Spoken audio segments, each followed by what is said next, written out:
see all the wonderful faces in front of me. And we have been seeing each other on the virtual platform, but now we have started to see physically. And I think this will continue now. And I thank Aniruddha and his team for organizing such a wonderful, conference, a get-together, and giving me the opportunity to participate. So I wanted to share this topic, because once I presented this in our OSWB, but there were not many retina interested surgeons or colleagues. So I wanted to share with you all this presentation.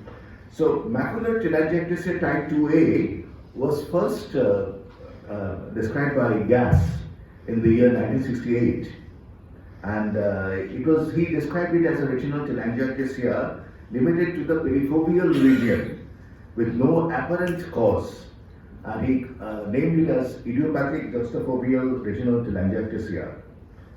And Januzzi classified it as type 1 and type 2 and type 3, and type 2A has been the most common type, occult non-exudative type. So it is a fairly, type 2A is the most common type of macular telangiectasia, as we all know. It presents in the 5th and 6th decades of life. There is no sexual or racial predilection, and it affects bilaterally, and often it is symmetric or it can be asymmetric. And it can present in one eye, followed by the other eye being affected. And there are two stages, a non-proliferative stage and the proliferative stage when the CNVM develops along with it. But often this condition is underdiagnosed, as it is an asymptomatic condition, and these patients, they come to us with a very vague presentation. They say that, I'm having a bit of mild blurring, difficulty in reading, and I'm seeing a positive scotoma, metamorphopsia, this sort of symptoms they present with. And visual acuity is usually satisfactory, around 6.6 or 6.9 vision, and with a very good prognosis. And rarely it can be 6.24 or less than 6.24 when there is a CNVM development along with that complicating the situation, or there is foveal photoreceptor atrophy. So what we do on slit lamp biomicroscopy, what we see a loss of transparency, a mild graying of the foveal macular area. We see retinal capillary telangiectasia. We see dilated retinal venule running at a right angle into the fovea. This is a very pathognomonic feature. And there can be multiple small yellow refractile deposits seen in the macula. There can be a yellow foveal spot. There can be a focal atrophy, or it can present as a laminar macular hole. A black pigmented plaque can be seen, and CNVM can often be seen in complicating the situation. But interestingly, there is no PED in this situation. So these things I think we should remember. There is no PED associated with CNVM in MACTEL. So we should keep in mind that MACTEL, if you see a case of MACTEL, we should also keep in mind the differential diagnosis, which can be Best disease, cone dystrophy, Stargardt's disease. It can be a form of AMD, or hydroxychloroquine toxicity can also present and mimicking this condition. Now you can see in this picture this graying which I was talking about, graying around the fovea. You can see also this hyperpigmentation and some white crystals, yellow crystal like refractile opacities in the atrophic patch in the fovea. These are the different fundus presentations. And fluorescein angiography is gold standard for diagnosis. You can see these dilated and leaking capillaries in the foveal, parafoveal area. And interestingly, this is the thing which helped me out in clinching the diagnosis in most of my cases, is these areas of hyporeflective spaces in the OCT, and you can see a hyperreflective opacity in the inner retinal layer, causing a shadowing effect.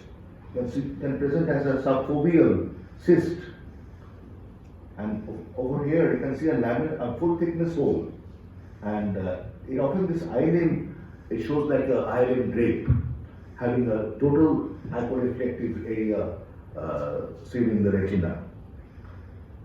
So the other investigative modalities are fundus autofluorescence, OCT angiography, which is now coming up very commonly, and the microperimetry can also be done, adaptive optics. These are also the different modalities of diagnosis.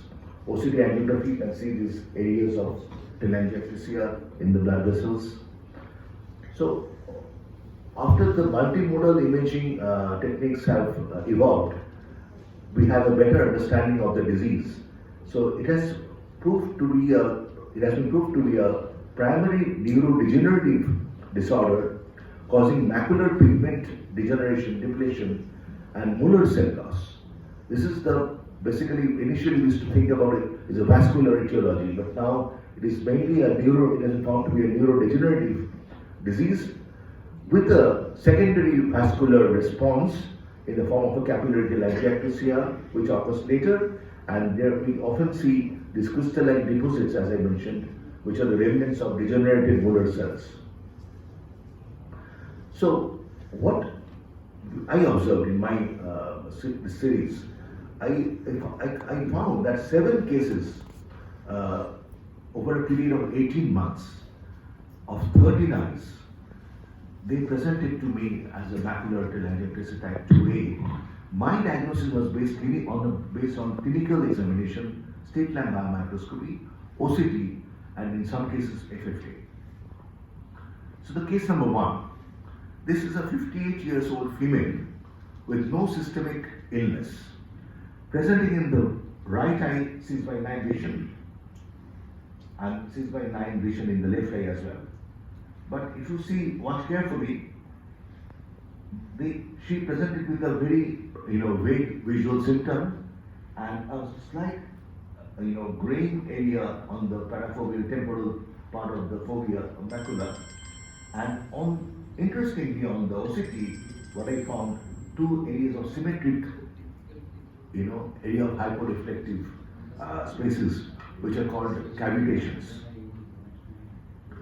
Number 2, case number 2, a 66 years old female presenting with 6/12 vision in the right eye, 6/9 vision in the left eye. She also had this, areas of, graying around the fovea. You can see here, you minutely see. And I felt that, this area of hyporeflectivity was apparent in this area. So this is my second case, a diabetic hypertensive patient. Number 3, 63 years old female diabetic. You can see here, but none of these diabetic patients, they had any features of diabetic retinopathy, interestingly. And you can see here, this area of hypopigmentation with hyperpigmentation. Also here in this area. And interesting, you can see this area of hyperreflective opacity in the OCT, and the cavitation seen in the left fovea. Case number 4, you see minutely also she present with blurring of vision and some gray, but these OCT findings can develop later on, So it's not that we can always get the OCT findings in the initial stage. In this case number 5, she also had this area of gray, and in the other eye, there was an area of atrophic changes in the parafoveal area, foveal area. And you can see these changes in the fovea. And interestingly, the same cavitation seen in the right OCT macula. Case number 6, diabetic. Very interesting feature. See the whole area of retinal sensory loss, and with only eyelid drape seen. And interestingly, this lady, 40 years old, diabetic, presented with a CMVM in the left eye. So with hemorrhages and with a cavitation here. But these cavitation areas are not, like usually what we have seen, hypocritical spaces. They are empty spaces. They are not filled with fluid. So, but this patient, I planned to do anti-VEGF injection, but I think she went to some government hospital for financial advantage, and she was lost to follow up. I think definitely she has done well. She must have done well. And case, this is the patient, that same patient. What you see here, the telangiectasia on the FFA, leakage of the vessels, capillaries, and the CNVM in the left eye. So intravitreal anti-VEGF injection was advised. And the last patient, this patient had been following up for a long time, a diabetic. She also had some laser previously in another center, and after getting a cataract surgery done, when she presented to me later on, she had got it done earlier, and she presented to me that she said that after cataract surgery, gradually my vision was lost. She presented to me with the optic atrophy, maybe some ischemic optic neuropathy, something had happened. But I had been following up this patient, thinking it to be a case of diabetic retinopathy. But I could never see any feature of diabetic retinopathy in the other eye. And I had done a cataract surgery in the phaco in this right eye, and she got quite good vision, 6/9 vision in this eye. But interestingly, on doing an OCT scan, I could find this sort of appearance, and that persisted. It never resolved, and so I didn't go for any intravitreal injection. In this case, anti-VEGF injection. And so this is my series which I had observed. I came across over a period of 18 months, very interestingly, because I came to know about this condition. I had a better understanding, so I was more careful in watching these cases. And so that is the reason that I'm presenting this patient, this case before you, this series. So in my presentation, this series, 7 cases where all of them were females. 4 patients were type 2 diabetic, 2 patients had hypertension, and 4 of the patients were mildly hypermetropic. And in our study, patients were visually symptomatic, but they had fairly satisfactory visual acuity without showing any significant disease progression. They were more or less stable. And you can see here, most of the patients had 6/9 vision, and some of them had 6/12. And very rarely I could see patients having less than 6/18 vision. So to conclude, our study results match with the previous, I was trying to refer to the previous studies, and it matches with the previous studies, showing significant association with type 2 diabetic mellitus and systemic hypertension, and majority were mildly hypermetropic. So it has been reported in other studies also. So my message to all my colleagues is that careful clinical examination is very mandatory in this condition, and investigation is necessary for correct and timely diagnosis of this condition. And though there is no treatment in this condition, we have to reassure the patient, and we have to ask the patient to follow up with us, and periodic monitoring is important. And treatment is only indicated, as we all understand, if there is a development of CNVM where we have to treat appropriately. So these are the references that I had, and thank you very much for your patience. Thank you. Thank you, sir. After the